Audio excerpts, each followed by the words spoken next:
ওদালগুৰি জিলাৰ টংলাৰ সমীপৰ মাছগাঁও ছাতিয়াপাৰাৰ বুকুৰ মাজেৰে বৈ যোৱা কুলচি নদীৰ প্ৰবল গৰাখহনীয়াৰ ফলশ্ৰুতিত এতিয়া দুখন গাঁও উচন হোৱাৰ পথত এই কুলচি নদীৰ যি গৰাখহনীয়া এই গৰাখহনীয়া এটা ভয়াৱহ দৃশ্য বুলি ক'ব লাগিব প্ৰতি বছৰতেই এই কুলচি নদীৰ এই মাছগাঁও ছাতিয়াপাৰা আৰু বনগাঁও ছাতিয়াপাৰাত যি গৰাখহনীয়া আৰম্ভ হৈছে কুলচি নদীৰ তাৰ ফলশ্ৰুতিত এতিয়া প্ৰায় ৬০-৭০ ঘৰতকৈ অধিক এতিয়া পৰিয়াল সম্পূৰ্ণৰূপে উচন হৈ পৰিছে আৰু এক কথাত ক'ব লাগিলে যে ইয়াৰ সম্পূৰ্ণ এই গাঁওখনৰ লোক এতিয়া ৰাষ্ট্ৰৰ লগত বা বহিৰ্জগতৰ লগত সম্পূৰ্ণ বিচ্ছিন্ন হৈ পৰিছে তেওঁলোক যেন এটা দ্বীপৰ মাজত এতিয়া বাস কৰিবলগীয়া হৈছে এনেকুৱা এক পৰিৱেশে বিৰাজ কৰিছে মোৰ সহযোগী ভিডিঅ' জাৰ্নেলিষ্ট গ্ৰীণে দেখুৱাইছে এইটো হৈছে কুলচি নদী আৰু এই কুলচি নদীৰ এয়া মাছগাঁও ছাতিয়াপাৰা আৰু বনগাঁও ছাতিয়াপাৰাৰ বুকুৰ মাজেৰে এই কুলচি নদীটো বৈ গৈছে কিন্তু এই কুলচি নদী এতিয়া প্ৰতি বছৰতে যি গৰাখহনীয়াই তীব্ৰ ৰূপ ধাৰণ কৰিছে তাৰ ফলশ্ৰুতিত এতিয়া বহু পৰিয়াল ইতিমধ্যে উচন হৈ পৰিছে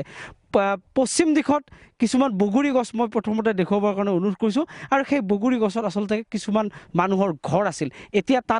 কেৱল কেইডালমান বগৰী গছ বা কিছুমান জংঘলৰ বাহিৰে তাত একো এতিয়া নাই আৰু এই পৰিয়ালসমূহ এতিয়া ক্ৰমান্বয়ে কলৈকে গৈছে তাৰ কোনো ঠিকনা নোহোৱা হৈ পৰিছে আৰু এটা মই দৃশ্য পূব প্ৰান্তত মই দেখুৱাবৰ কাৰণে অনুৰোধ কৰিছোঁ যিটো ঠাইত আমি উপস্থিত আছোঁ সেইটো এটা পথ আছিলে সেই পথটো এতিয়া সম্পূৰ্ণৰূপে ছিগি গৈছে ইয়াৰ মানুহ অহা যোৱা কৰিবৰ কাৰণে সম্পূৰ্ণৰূপে এতিয়া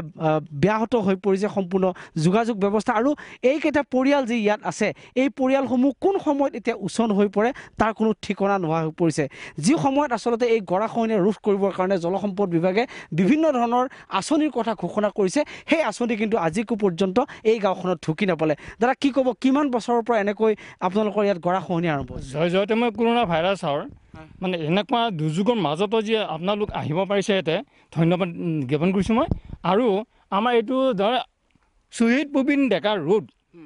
বুলি আমাৰ এইটো মানে নামাকৰণ হৈছিল আজি 10 বছৰ আগৰ পৰাই তথাপি ইয়াৰ এই ৰাস্তাটোৰ আমাৰ এই নদীটোৰ কোনো মানে সুব্যৱস্থা মানে এতিয়াও চৰকাৰে হাতত লোৱা নাই এই পূব প্ৰান্তত যিবিলাক পৰিয়াল আছিলে কিমান পৰিয়াল ইতিমধ্যে এইটো মোটামুটি পশ্চিম যিটো নেকি মাছগাঁৱৰ আমাৰ গোটেইকেইটাইতো আমাৰ বেজৰাজীৰ্ণ অৱস্থা এতিয়া গৰাখহনীয়া এইবিলাক ধৰ এইটো কিবা এটা চৰকাৰৰ ফালৰ পৰা কিবা এটা অনুদান দিছিল এটা ধৰ প্ৰটেকশ্যন এটা দিছিল সেই প্ৰটেকশ্যনতো কোনোটো সফল নহ'ল আগতেও এটা দিছিল যে এইটো মানে দুটা কেনেল কাটি ফেলে এইটো মানে ষ্টেট কৰি পেলাই আমাৰ নদীটো এই যিটো নেকি আমাৰ টাৰ্ণিং সেইটো মানে ষ্টেট কৰাৰ এটা সিদ্ধান্ত লৈছিল নিশ্চিতভাৱে মই বাইদেউৰ গৰাকী আছে মই তেওঁৰ পৰা জানিবৰ কাৰণে চেষ্টা কৰিম বাইদেউ এই গৰাখহনীয়া কিমান বছৰৰ পৰা আৰম্ভ হৈছে আৰু কিমান আপোনালোকৰ অনিষ্ট হৈছে 1992 চনৰ পৰা তাৰমানে এইটো আৰম্ভ হৈছিলে তাৰপিছতে মানে এই ঘৰৰ পিছত সেই ঘৰ সিঘৰৰ পিছত সিঘৰ গৰাখহনীয়াৰে মানে ওলৈ গৈছে তলৈ গৈছে এতিয়ালৈ কোনো সা সুবিধা হোৱা নাই এতিয়ালৈ দিয়াই নাই এতিয়ালৈ পোৱাই নাই গতিকে আমি এতিয়া কি কৰিম কি নকৰিম যেনেকুৱা নদীৰ বুকুত যেনেকুৱা পানীৰে ফেন বৈ বৈ আহে সামান্য এটুকুৰা জাবৰত যেনেকুৱা ফেন মানে ৰৈ থাকে ঠিক তেনেদৰে আমাৰ মাছগাঁও ছাতিয়াপাৰা এই অঞ্চলটো আমি তেনেকৈ আমি ৰৈ আছোঁ এতিয়া চৰকাৰে কি ব্যৱস্থা কৰে তেওঁলোকৰ ওপৰতে নিৰ্ভৰ কৰিছোঁ আৰু এতিয়া মানে ইলেকশ্যন আহিছে ইলেকশ্যনৰ সময়ততো এইটো আহে সেইটো আহে কিন্তু কেৱল ফটো উঠাই নিলে নহ'ব নহয় কাম কৰিব লাগিব কিছুমান আমি নিজকে নিজে যেতিয়া আমি এটা বেমাৰী লৈ যাম আমি কেনেধৰণৰকৈ বেমাৰী লৈ যাম যদি আমাৰ ৰাস্তাই নাই ৰাস্তাৰে অসুবিধা মাটি বা ঘৰ দুৱাৰ কিমান উচন হৈছে আপোনালোকৰ আমাৰ মানে 14-15 ঘৰমান মানুহ ইয়াতে নোহোৱাই হৈছে খেতিৰ মাটি যোনফালে আমি এতিয়া বগৰী গছ আছে সিফালে মানুহ কেইজন আছে আমি ঘৰ দুৱাৰ কৰি আমি বাস কৰি আছিলোঁ এতিয়া আমাৰ খেতি যোনখিনি নেকি আমি বাস কৰি আছোঁ বৰ্তমানে সেইখিনিত আমাৰ খেতিৰ কাৰণে মাটি আছিলে তাতে আমি বাস কৰিব লগা হৈছে সেইকাৰণে আমি খেতি কৰিবলগীয়াও আমাৰ মানে সুবিধা নোহোৱা হৈছে মাটি নোহোৱা হৈ গৈছে এতিয়া চৰকাৰে এতিয়ালৈ একো ব্যৱস্থা নিশ্চিতভাৱে মই যুৱক আছে মই তেওঁৰ পৰা জানিব বিচাৰিম এই গোটেই সমস্যাটোৰ ক্ষেত্ৰত আচলতে চৰকাৰীভাৱে যিটো ব্যৱস্থা ল'ব লাগিছিল সেইটো আজিলৈকে ব্যৱস্থা লোৱা নাই কি ক'ব গোটেই কিমান পৰিয়াল ইতিমধ্যে ইয়াত ক্ষতিগ্ৰস্ত হ'বলগীয়া হৈছে গোটেই গাঁওখন ইতিমধ্যে কিন্তু উচন হোৱাৰ পথত কি ক'ব এই পক্ষত মই এটাই ক'ম চৰকাৰৰ ফালৰ পৰা যিবিলাক স্কিম তেওঁলোকে চৰকাৰৰ ফালৰ পৰা দিছিলে আমাক সেইবিলাক স্কিম আমাৰ কাৰণে কোনো প্ৰযোজ্য নহয় এটা বৃহৎ স্কিম আনি দিয়ে আমাৰ গোটেই গাঁওখন বচাব লাগে বহুত গড়ে 20-30 ঘৰ মানুহ আগতে আছিলে ইয়াতে এইখিনিত আপোনালোকে দেখিছে তাৰ আগতো আছে তাৰ পৰা উঠিছে মানুহ তাৰ পৰা মোটামুটি 50-60 ঘৰ 50-60 ঘৰ মান হ'ব কিন্তু এতিয়া তেওঁলোক বহুত বেলেগ বেলেগ জেগাতো গুচি গৈছে কিছুমান ইয়াতে আছে নিজৰ মাটি আছে সেইফালে দূৰত গুচি গৈছে আৰু সেইটোৱে ক'বলগীয়া হয় নিশ্চিতভাৱে এতিয়া আপোনালোকৰ চৰকাৰখনক কি ক'ব চৰকাৰখনত আমি কি ক'ম বেয়াকৈ ক'লে তেওঁলোকে বেয়া পাব যিহেতুকে আমি নকওঁ যদিও তেওঁলোক আহি বহুত ধৰণৰ ফুলজাৰি মাৰি থৈ যায় যে দিম আমি জানে কথাটো যেতিয়া দিম যেতিয়া তেওঁলোকে উইনাৰ হৈ যায় তেতিয়া এইটো কৰি দিয়ে এতিয়া বেমাৰ আজাৰ কথা কি হ'ল এইটো দিম তাৰপিছত নেৰো বুলি কয় এইটো বাহিৰে একো নাপাওঁ নাই আমি এতিয়া বেমাৰ আজাৰ হ'লে কেনেকৈ অহা যোৱা বেমাৰ আজাৰ হ'লে আমাৰ নিৰ্ভয় হ'ব এতিয়া এনেকুৱা সমস্যা হ'ব এতিয়া আমাৰ যে যিটো আমাৰ এখন গাড়ী আনিবলৈ সমস্যা হ'ব আমাৰ কোনো ৰাস্তা নাই সম্পূৰ্ণ ৰাস্তা খহাই লৈ খুৱাই লৈ গৈছে এতিয়া ৰাস্তাটো খুৱাই লৈ গৈছে এতিয়া ঘৰ দুৱাৰৰ সমস্যা হৈ পৰিছে আমাৰ খেতি মাটি কিমান ওচৰ হৈছে খেতি মাটিটো ক'ব হিচাপ নাজানো যদিও মোটামুটি বহুত হৈছে বহুত বিঘা হৈছে